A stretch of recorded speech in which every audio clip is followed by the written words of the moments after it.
সামাজিক যোগাযোগ মাধ্যমে বর্তমানে কৌশানী মুখার্জি তার গ্ল্যামার অবতারে ধরা দিয়ে দর্শকদের কাছে ব্যাপকভাবে নজর কাটছে।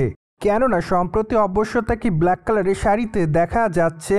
তাছাড়া খোলামেলা চুলে হালকা মেকআপে মানানসই অলঙ্কারে তাকে দেখতে অবশ্য বেশ সুন্দরী দেখাচ্ছে, যার প্রেক্ষাপটে তার রূপের প্রতি নতুন করে দিশেহারা তার সকল দর্শকরা। তাই তো বলাই বাহুল্য যে তার প্রকাশ করা ছবির কমেন্ট বক্সে অনেকে তাকে লাভলি লিখেছে, আবার অনেকে লিখেছে ওয়াও। সেই সাথে অনেকে আবার তাকে আগুনের ইমোজিও দেয়। তাছাড়া অনেকে আবার লিখেছে গর্জিয়াস। তো যাই হোক, সবকিছু মিলে আপাতত কৌশানী মুখার্জি তার সকল দর্শকদের কাছে এভাবে নজর এসেছে বলে জানা যায়।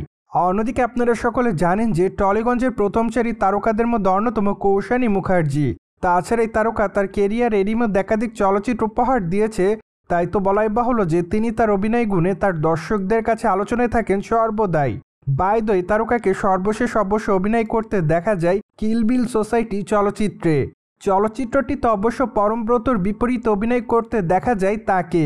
তাছাড়া তার এই চলচ্চিত্রটি নির্মাণ করেছিলেন নির্মাতা সৃজিত মুখার্জি।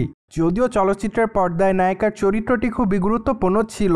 তাই তো বলাই বাহুল্য যে বেশ কয়েকটা দিন পর সম্পূর্ণ ব্যতিক্রম গল্পের একটি চলচ্চিত্রে কাজ করতে দেখা যায় তাকে। তাই তো চলচ্চিত্রটি মুক্তি পাওয়ার পর দর্শকদের কাছ থেকে বেশ ভালো প্রশংসা পেয়েছিলেন কৌশানী মুখার্জি। অন্যদিকে টলিগঞ্জের এই বিউটি কুইনকে আগামী দিন অবশ্য অভিনয় করতে দেখা যাবে রক্তবীজ 2 চলচ্চিত্রে। চলচ্চিত্রটিতে অবশ্য অঙ্কুশ হাজরার বিপরীত অভিনয় করতে দেখা যাবে তাকে। তাছাড়া মাত্র কয়েকটা দিন আগে চলচ্চিত্রের শুটিংয়ের কাজ শেষ করেছেন তিনি। তাই তো বলাই বাহুল্য যে বর্তমানে তার এই চলচ্চিত্রটি রয়েছে মুক্তির অপেক্ষাতে।